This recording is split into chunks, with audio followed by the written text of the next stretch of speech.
शांति। आज 12 मई 2022 भारत में सद्गुरुवार है। Today is 12th May 2022 and it's Thursday in Bharat.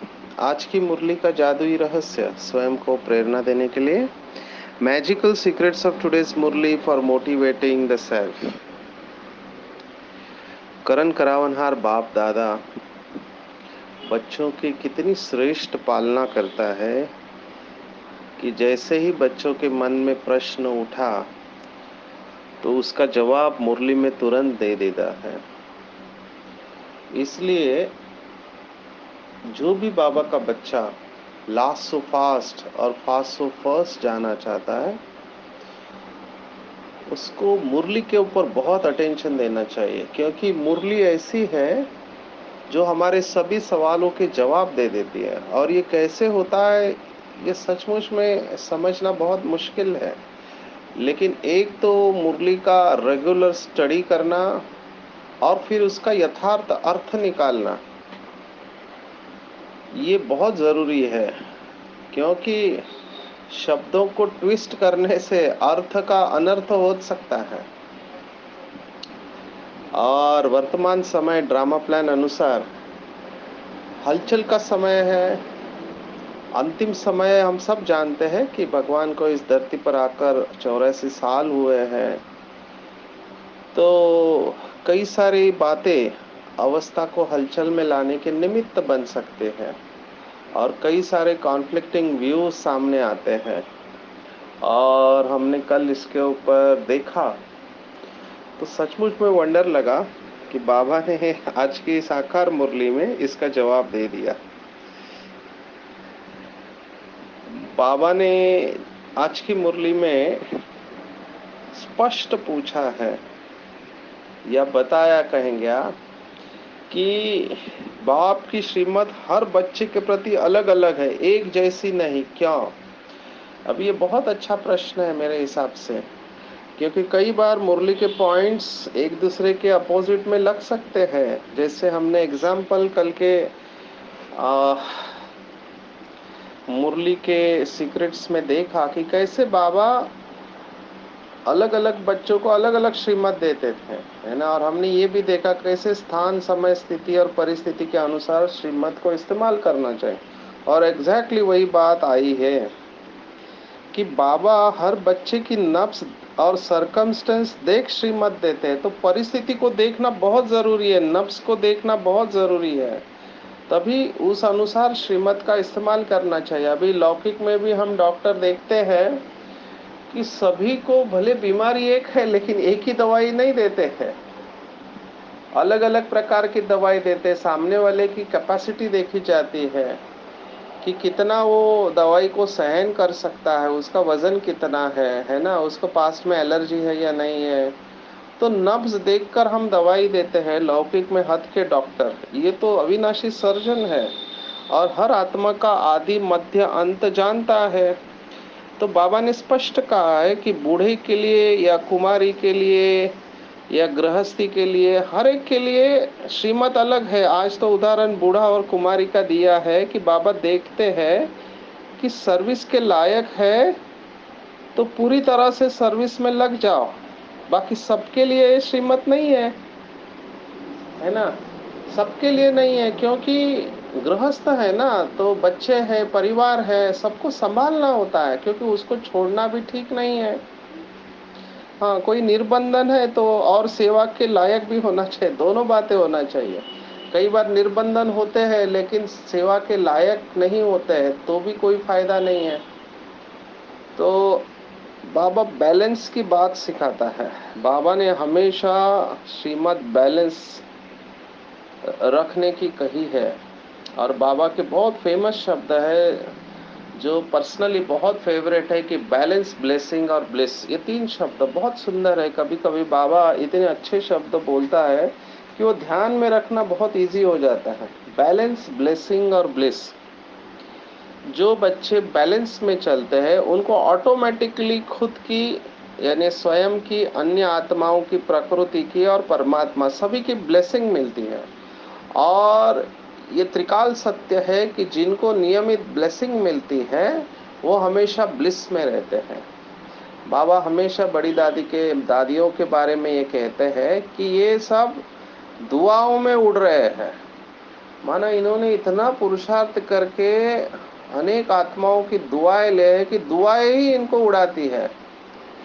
आपको व्यक्तिगत अनुभव सुनाते हैं कि ऐसे ही 25 दिन हर महीने में सेवा के लिए जाना होता है।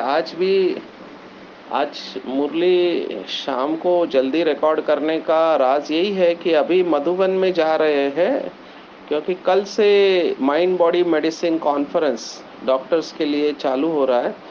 तो शाम को ट्रेन में बैठेंगे और कल सुबह लेट हो जाएंगे, मधुबन पहुंचेंगे तो फिर ये डेली सीक्रेट्स लेट हो जाएगा, क्योंकि कई बच्चे सुबह अमृत वेला या मुरली में, मुरली के पहले इसको सुनते हैं और फिर उसके ऊपर फिर से मनन करते हैं, अपना चिंतन करते हैं और फिर भाई बहनों के सामने ये सुनाते हैं। कई जगह तो गीता पाठशालाओं में भी इसके ऊपर डिस्कशन होता है। तो बहुत अच्छा है अपना खुद का मनन चिंतन, अपनी बुद्धि को श्रेष्ठ बनाना और बाबा के मुरली को रेफरेंस रखना। तो उसके लिए आज शाम को जल्दी ये रिकॉर्ड कर रहे हैं। तो देखना चाहिए कि क्या मैं बीके लाइफ में बैलेंस में चलता हूँ, क्या मैं बैलेंस छोड़ता तो नहीं। अभी हम सेवा में जाते हैं तो बहुत सेंटर पर देखते हैं कि कितने बच्चे बैलेंस में चल रहे हैं, जबकि बाबा की स्पष्ट श्रीमत है कि बच्चे जो सेवा आप कहते हो, जिस सेवा की वजह से अमृत वेला मिस हो, वो सेवा भले छोड़ दो लेकिन अमृत वेले को कभी नहीं छोड़ना। ये बाबा की श्रीमत है।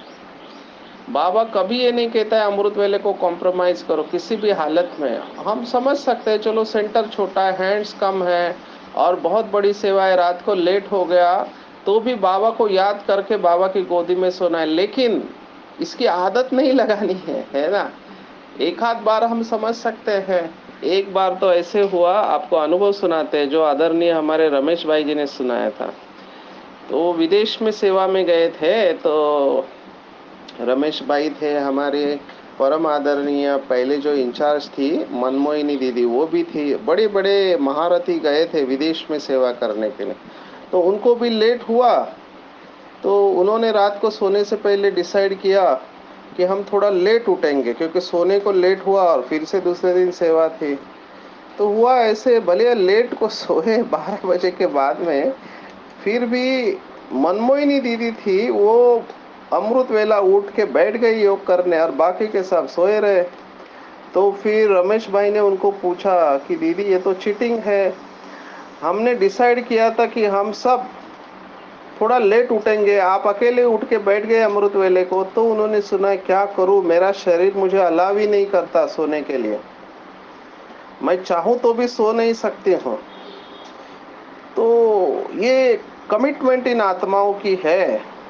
और आपको अनुभव से कहते हैं कि जिनको लंबे काल का अमृत वेला पावरफुल करने का अभ्यास है, तो हमको ये पता है वर्तमान साइंस के अनुसार कि हमारे शरीर के अंदर घड़ी होती है। अब ये घड़ी जो होती है, जैसे बाहर लौकिक घड़ी होती है अलार्म बजाती है, वैसे ये शरीर के अंदर की घड़ी भी अलार्म बजाती है। अगर आपको बहुत काल का अभ्यास है तो अपने आप उस समय शरीर आपको याद दिलाएगा। जैसे लौकिक में जो स्मोकिंग करने वाले होते हैं उनको भी शरीर याद दिलाता है, उनका स्मोकिंग का या शराब का टाइम हो जाता है तो अपने आप वो बेचैनी पैदा होने लगती है। ये सब घड़ी है अंदर। इस घड़ी का नाम भी हम उसमें नहीं जाएंगे, ये टेक्निकल चीज़ें हैं, लेकिन कहने का भाव है बहुत काल का अभ्यास अपने आप, इसको हम अंग्रेजी में कहते हैं ऑटो पायलट मोड। जैसे वो एरोप्लेन होता है, तो एरोप्लेन को शुरुआत में संघर्ष होता है कि गुरुत्वाकर्षण के अगेंस्ट में उसको एरोप्लेन को उड़ाना है, लेकिन एक बार जब वो अपनी कक्षा में स्थित हो जाता है आकाश के अंदर, तो फिर उस प्लेन को ऑटो पायलट मोड में डाल दिया जाता है और पायलट फिर मैगजीन पढ़ता है, नाश्ता करता है और प्लेन अपने आप चल रहा होता है। ऐसे ही हम सब बाबा के बच्चों की अवस्था होती है कि शुरुआत में भले हमको मेहनत लगती है, लेकिन एक अवस्था में आने के बाद सबकी दुआएं है ना, बाबा की दुआएं अपने आप हमको उड़ाते रहते, जैसे कि हम ऑटो पायलट मोड पर रहते, लेकिन हमको फिर भी अलर्ट रहना चाहिए, क्योंकि हमको ये कभी नहीं भूलना चाहिए कि माया भी सर्वशक्तिवान है, और जरा सी कमजोरी जहां पर होगी वहां से माया की प्रवेशता हो जाएगी। तो ये मुरली को यथार्थ समझना बहुत बड़ी बुद्धि का कमाल है, क्योंकि अगर आपने अर्थ को ट्विस्ट कर दिया, थोड़ा अलग कर दिया, तो अर्थ का अनर्थ हो सकता है।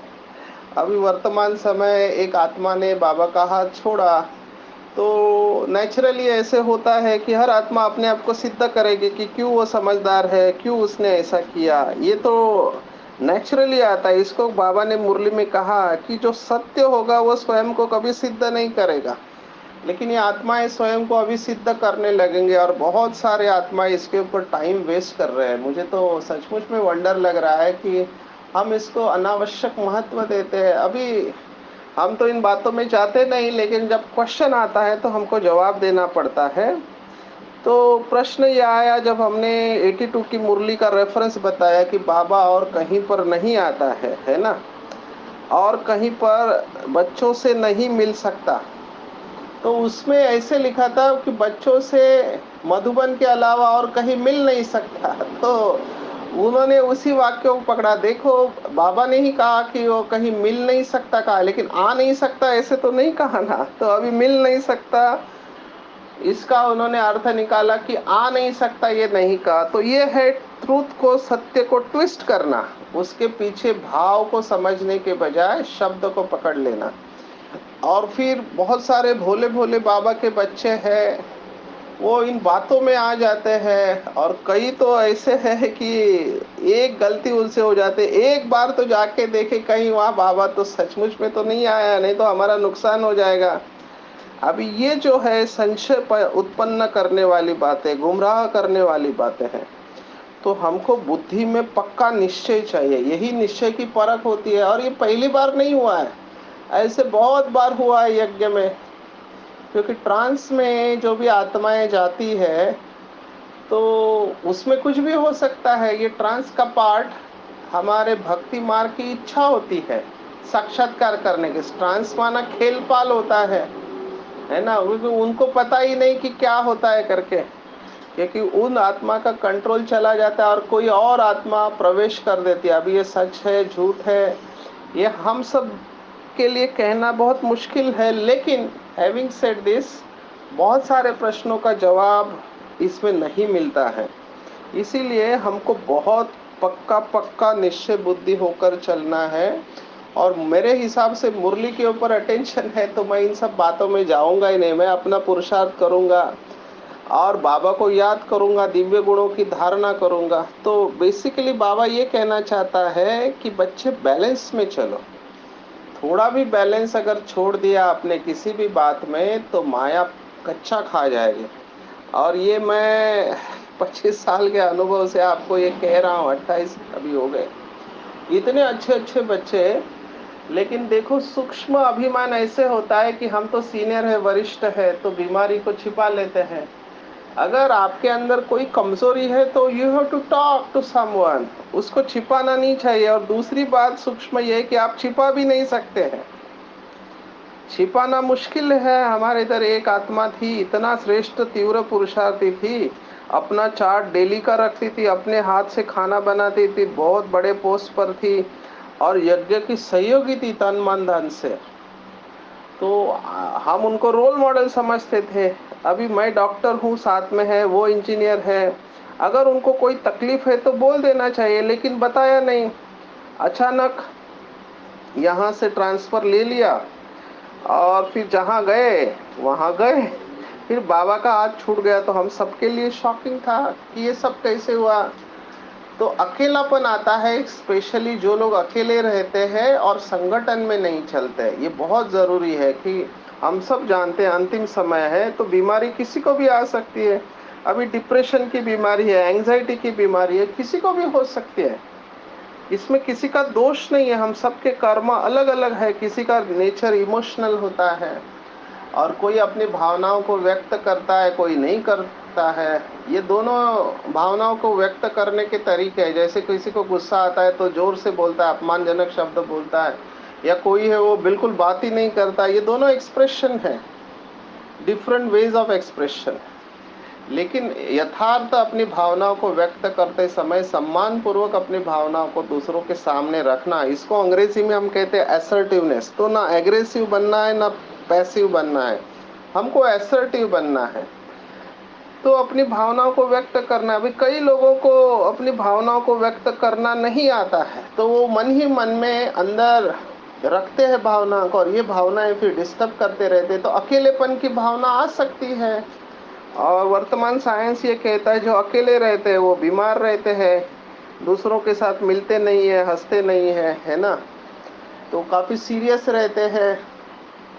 तो धीरे धीरे फ्रस्ट्रेशन बिल्डअप होता है, माना निराशा की भावना बिल्डअप होती है कि मैं इतना चार्ट रखना हूँ, इतना पुरुषार्थ कर रहा हूँ, फिर भी कुछ हो नहीं रहा है, मेरे संस्कार वैसे के वैसे है। अभी इसको पॉजिटिवली भी लिया जा सकता है, निगेटिवली भी लिया जा सकता है। निगेटिवली कैसे लिया जा सकता है, क्या फायदा, भगवान आया है। जैसे कल एक आत्मा ने मुझे पूछा कि भगवान अगर है तो अपने बच्चों को वो बचाता क्यों नहीं।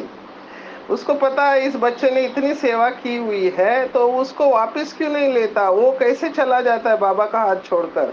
तो इतने साल क्या किया फिर बाबा के साथ रखकर। अगर लौकिक में माता पिता होते हैं तो वो बच्चों का ध्यान रखते हैं कि इस बच्चे ने बहुत सेवा की है इतने साल से, तो ये मेरा हाथ छोड़ के जा रहा है, तो उसको कैसे भी करके रोकेंगे। तो यहाँ बाबा क्यों नहीं करता है। तो देखो ऐसे प्रश्न इन आत्माओं के मन में आते हैं, और फिर वो निश्चय की परख होती है, वो निश्चय हिलने लगता है। ऐसे पेपर यज्ञ में बहुत समय से आए हैं। बाबा ने तो यहाँ तक कहा कि जिनको पहले 8 में रखते थे, ऐसी आत्मा बाबा का हाथ छोड़ के चले गए। आप सोचो, एक आत्मा जो मम्मा बाबा के वक्त थी, बाबा का मैसेज लाती थी, क्योंकि ना मम्मा ट्रांस में जाती थी ना बाबा ट्रांस में जाते थे। आप सोचो, नंबर 1 और नंबर 2 सोल ट्रांस में नहीं जाते हैं उन, और उस समय तो ज्ञान की स्पष्टता भी नहीं थी, तो एक बहन के अंदर आकर ज्ञान दिया जाता था। तो उस आत्मा को हम बहुत ऊंची नजर से देखते थे, लेकिन ड्रामा प्लान अनुसार उसको भी देहाभिमान आया, तो वो आत्मा आज ज्ञान में नहीं है। और कितने बाबा के अनन्य बच्चे ज्ञान में नहीं है, मना उन्होंने बाबा का हाथ छोड़ दिया। अब ये सब कैसे हुआ, तो जो शास्त्रों में कहानी है ना, गज को ग्राह ने खा लिया। तो इसीलिए अटेंशन रखना है कि कहीं मेरे अंदर सूक्ष्म में देहाभिमान भी नहीं है ना। सूक्ष्म में भी होगा, यानी थोड़ी भी कमजोरी होगी, उस कमजोरी के गेट से माया एंटर कर देगी। तो संशय बुद्धि कभी नहीं बनना चाहिए, बहुत अलर्ट होके चलना है, और थोड़ा पेशेंस रखना है, पेशेंस रखना है, धीरज रखना है। क्योंकि हमने नोटिस किया है कि सबसे बड़ा गुण जो चाहिए वो है धैर्यता का गुण। क्योंकि जब हलचल होती है तो धैर्यता का गुण अगर नहीं है तो आपके ऊपर स्थूल और सूक्ष्म रूप से प्रभाव आ सकता है। तो धैर्यता को नहीं छोड़ना है। बाबा ने आज की मुरली में कहा कि बच्चे हैं या बूढ़े हैं, सबकी वानप्रस्थ अवस्था है, और सबको वाणी से परे मुक्ति धाम जाना है। और हम बच्चों का ये कर्तव्य है कि सबको घर का रास्ता बतावे। देखो, हमारे हिस्ट्री में बहुत अच्छा एक कार्टून दिखाया हुआ है कि किसी ने हमारे वरिष्ठ जो साकार में आदि के वक्त थे, उनको रास्ता पूछा। तो उन्होंने कहा ये रास्ता कहाँ जाता है ये तो मुझे पता नहीं, लेकिन मैं तुमको परम धाम में जाने का रास्ता बता सकती हूँ, यथार्थ तरीका कि परमपिता परमात्मा को कैसे याद करना है और अपने पाप कर्मों को कैसे भस्म करना है। तो जिनके अंदर ज्ञान पूरे रूप से समाया हुआ है वो हमेशा ज्ञान स्वरूप अवस्था में रहेंगे। आज भी बाबा ने मुरली में कहा है कि वो बेचारे सन्यासी है, वो तो केवल तत्व को याद करेंगे, भाई तत्व तो भगवान नहीं है। बहुत सारे आज बाबा ने जवाब दिए हुए, जैसे कहते हैं कि परमात्मा ने धर्म स्थापकों को भेजा, या गॉड के मैसेंजर है, जितने भी धर्म स्थापक गॉड मैसेंजर है, तो परमात्मा ने भेजा। अभी ये भेजा शब्द ही बताता है कि परमात्मा ऊपर से इनको भेजता है। इसका मतलब परमात्मा सर्वव्यापी नहीं है। तो जो भी ये कहता है कि परमात्मा ने गॉड के मैसेंजर्स को भेजा है ना, कोई भी धर्म स्थापक ने ये नहीं कहा कि मैं भगवान हूँ। उन्होंने सभी ने कहा कि we are messengers of God, लेकिन उनके फॉलोअर्स ने उसको भगवान बना दिया। अभी भगवान ने ऊपर से भेजा है ना, इतनी साधारण बात इन आत्माओं के भेजे में क्यों नहीं आती, ये समझने जैसी बात है, पर ये ड्रामा प्लान अनुसार हो रहा है। तो बाबा कहता है कि दान पुण्य करते तो भारत का ये हाल हो गया है, परंतु ये समझते कोई नहीं कि भक्ति के बाद भगवान मिलेगा। तो बहुत अच्छी तरह से इन बातों को, एक एक शब्द को लेके चिंतन करना है। कोई कहते मोक्ष मिले, अभी बाहर के लोग कहते मैं समझ सकता हूँ, बाबा के कुछ बच्चे परेशान हो गए, वो भी कहते कि इससे तो अच्छा हम आए ही नहीं ड्रामा में। तो जब बहुत परेशान हो जाते हैं ना, तो घर में बैठना चाहते हैं। जैसे कोई बहुत थक जाता है तो क्या कहता है, नहीं मैं घर में आराम करूंगा। तो यहाँ पर भी आत्मा जब बीमारियों से या पेपर से थक जाती है, तब कहते कि हम जन्म मरण के चक्कर में आना ही नहीं चाहते हैं। तो बाबा ने आज कहा कि बच्चे तुम्हारे जैसा फिलैंथ्रोपिस्ट, डबल फिलैंथ्रोपिस्ट का माना महादानी।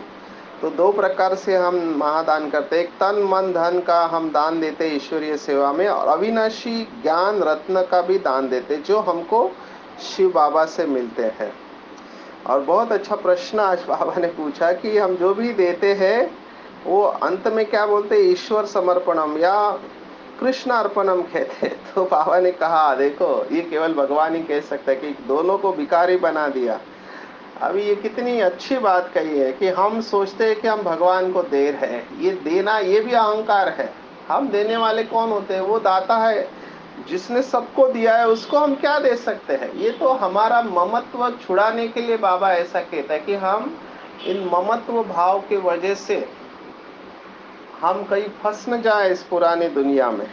तो एक ने बहुत अच्छा अनुभव सुनाया कि अमृत वेले जैसे बाबा के पास बैठते और बाबा से बातें करता था वो आत्मा, उसने सुना है कि बाबा ये सब कुछ आपका है, आप मुझे मिले, अभी कुछ नहीं चाहिए, है ना, पाना था सो पा लिया, तो बाबा तन मन धन सभी आपका है और मैं भी आपका हूँ। ऐसे बातें करते करते उसको मुरली सॉरी योग के एंड में ऐसा संकल्प आया कि यज्ञ में आपको इतना इतना धन सफल करना चाहिए। बोला ठीक है बाबा, जरूर करेंगे। फिर मुरली क्लास को जाते जाते उसने सोचा कि इतना करने की क्या जरूरत है ना, है तो सब बाबा का, थोड़ा कम करेंगे। मुरली में बैठा, मुरली सुना, फिर जाते समय वापस घर पे आते समय सोचा कि इतना नहीं, इससे और थोड़ा कम करेंगे। और चलते चलते शाम तक उसका ये थॉट आया कि है तो सब बाबा का, आज नहीं फिर कभी करेंगे। तो अब सोचो, बाबा अमृत वेले टच कराता है बच्चों को कि बच्चे यहाँ जरूरत है और तुम अपना सफल करो जो भी आप करना चाहते हैं। ये तो एग्जाम्पल सुनाया क्योंकि ये पर्सनली किसी ने सुनाया था। तो कैसे संकल्प, सुबह इतना करना है, मुरली जाते वक्त इतना करना है, आने के बाद इतना करना है, दोपहर को इतने करना है, शाम को इतना करना है, और रात को बोलते नहीं है सब बाबा का, मैं ही संभालूंगा, बाद में देखेंगे। तो शुभ कर्म में देरी नहीं करनी चाहिए, लेकिन माया जो है ऐसे बीच में अंदर ही अंदर व्यर्थ संकल्प उत्पन्न करती है और हम दानी बनने के बजाय कृपण हमारा स्वभाव बन जाता है। इसलिए बहुत अटेंशन से चलना है, किसी भी चीज में आसक्ति नहीं रखनी है। देखो लौकिक में जो चित्र खींचा हुआ है शिव का, तो उसको वैरागी बताया हुआ है, तो जो जिसके संपर्क में आता है वो वैसे बनता है। कृष्ण को 16 कला संपूर्ण बताया, सभी सुख साधनों से युक्त, लेकिन शिव को वैरागी बताया है। और वो हमेशा वैराग्य की स्थिति में रहते, लेकिन क्योंकि रहते भी परम धाम में है, हालांकि उन्होंने शिव और शंकर को मिला दिया है। तो बाबा कहता है कि ये पुरानी दुनिया कब्रस्थान है, यहाँ सब मरे पड़े हैं। जो भक्ति मार्ग में श्रीमद् भगवत गीता का शब्द है कि ये सब मरे पड़े हैं, तुम कौन होते हैं इन्हें मारने वाले। तो तुमको पुरानी दुनिया की किसी भी चीज में आसक्ति या लगाव नहीं रखना है, कोई भी शौक नहीं रखना है। शौक केवल एक ही रखना है, ज्ञान और योग का शौक, और बाकी कोई भी शौक नहीं रखना है। क्योंकि ये शौक ही है अच्छा खाना, अच्छे कपड़े पहनना, अच्छे अच्छे स्थानों पर जाना, घूमने फिरने का शौक होता है। किसी को कपड़े पहनने का शौक होता है, किसी को खाने की चीज़ों का शौक होता है। ये शौक हमारे अंदर ममत्व भाव उत्पन्न करता है और फिर हमारा योग लग नहीं सकता। तो बहुत बहुत गहराई से मनन चिंतन करना है। अभी आपको क्या बताओ, अभी एक केस सुना आज कि घर में लौकिक बिल्ली थी, अभी बिल्ली से भी प्यार कर बैठते हैं, क्योंकि इंसानों से देखा कि इंसान उतना प्यार देता नहीं, तो ये कुत्ते बिल्लियों से प्यार ले लेते हैं। अभी उनको भी कुछ हो जाता है तो इनकी अवस्था दोलायमान हो जाती है, तो उसका भी विधि पूर्वक मैंने पहली बार देखा है। मुझे तो अनुभव नहीं था, लेकिन आज सुना तो सोचा कि देखो ये बिल्ली का भी कर्म कितना अच्छा है। एक डॉक्टर के बहुत बड़े घर में उसकी पालना हो रही थी, फिर खेलते समय उसके पेट के ऊपर हाथ गया तो पता चला गांठ थी।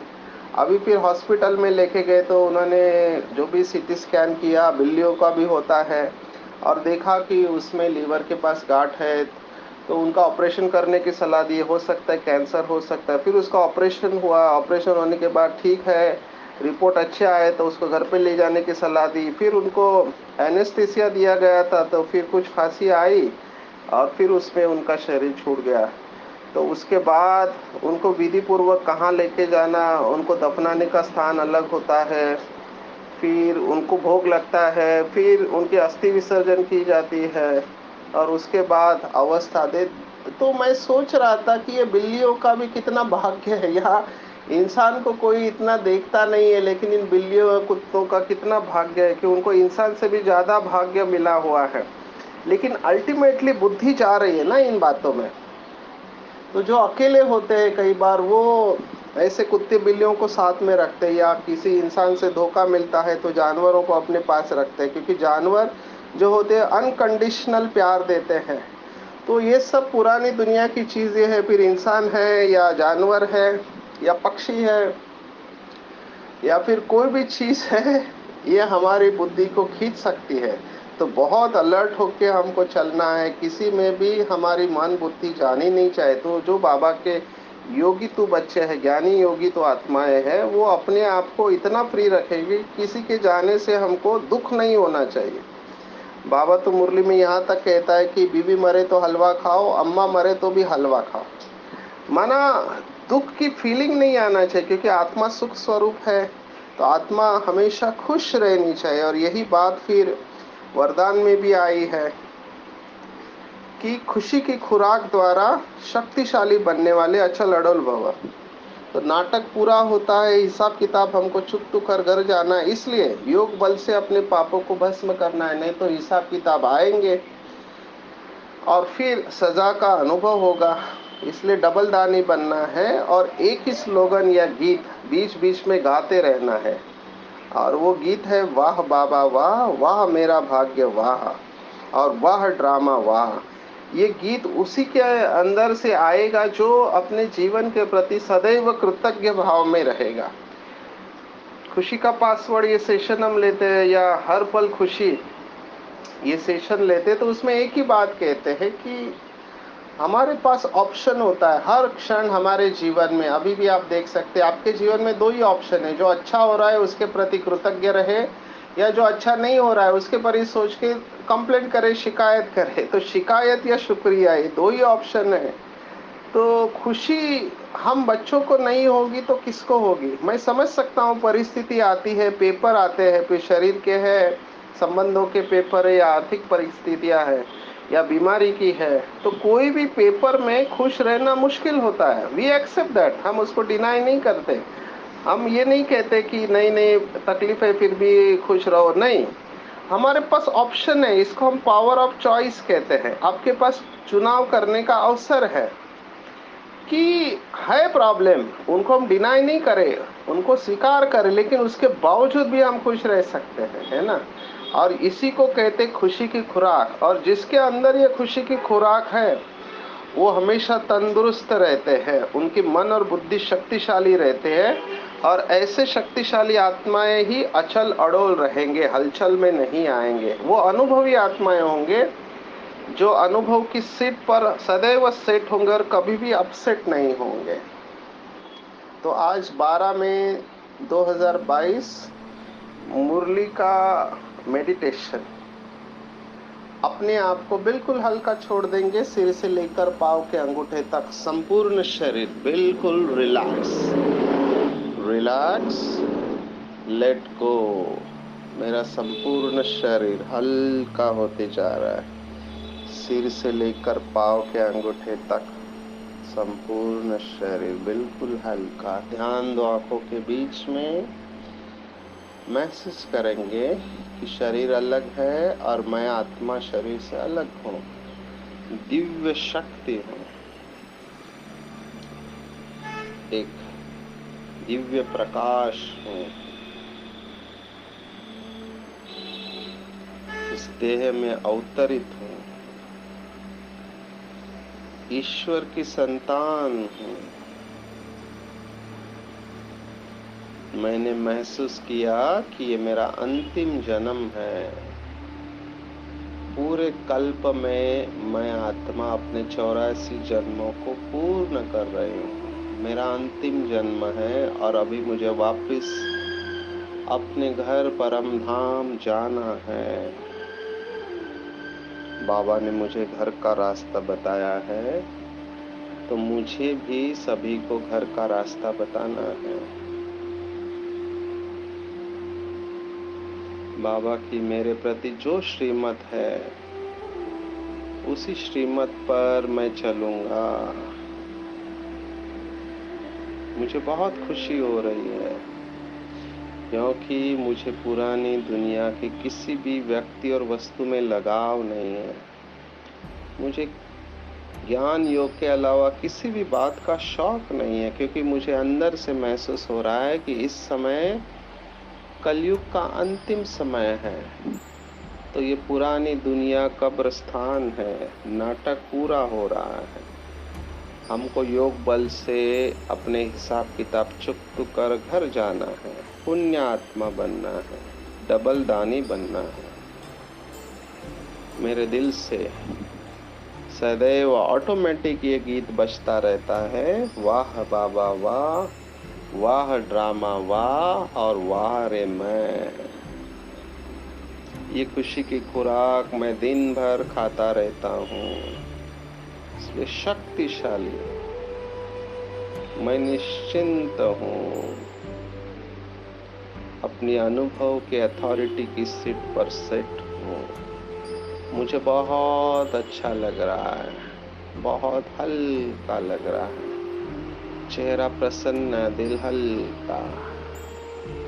मैं बहुत खुश हूँ और मेरे द्वारा खुशी के प्रकंपन चारों तरफ वायुमंडल में फैल रहे हैं। मेरा मुस्कुराता हुआ चेहरा अन्य आत्माओं के चेहरे पर भी मुस्कुराहट बिखेर रहा है। मैं स्वयं से संतुष्ट हूँ, क्योंकि श्रीमत की लकीर के अंदर हूँ। बाप भी मेरे से संतुष्ट है, क्योंकि सच्चे दिल पर साहब राजी है। मैं अपना सच्चा चार्ट बाप को डेली देते हूँ और सभी मनुष्य आत्माओं को स्वमान में रहकर सम्मान देते हूँ। इसलिए सभी मनुष्य आत्माएं भी मुझसे संतुष्ट है। मुझे संतुष्टता के तीनों सर्टिफिकेट प्राप्त है। मैं बहुत खुश हूँ, प्रसन्न हूँ, बहुत सुखी हूँ। ओम शांति शांति शांति। सर्वशक्तिवान बाप हमेशा मेरे साथ है। उसने अपना वरदानी हाथ मेरे सिर के ऊपर रखा है। बाप दादा मुझे दृष्टि दे रहे हैं। बाबा की दृष्टि से मैं निहाल हो रही हूँ। बाबा मुझे कह रहे कि बच्चे, तुम पद्मा पदम भाग्यशाली हो। तुमने अभी ये रियलाइज किया, अभी घर जाने का समय है, क्योंकि ये पुरानी दुनिया कब्रिस्तान है। सभी का वानप्रस्थ का समय चल रहा है। तो बच्चे, खुशी की खुराक खाओ और सबको खिलाओ। तुम्हारी विजय निश्चित है, निश्चित है, निश्चित है। योग बल से अपने पापों को भस्म करो। और विश्व के दुखों को दूर करो, डबल दानी बनो और हमेशा अनुभव की अथॉरिटी पर स्थित रहो। मेरी सर्व शक्तियाँ तुम्हारे साथ है। मैं आत्मा बाबा के इन वरदानों से भरपूर हो रही हूँ, गदगद हो रही हूँ और बाबा के बाहों में समाते जा रहे हैं।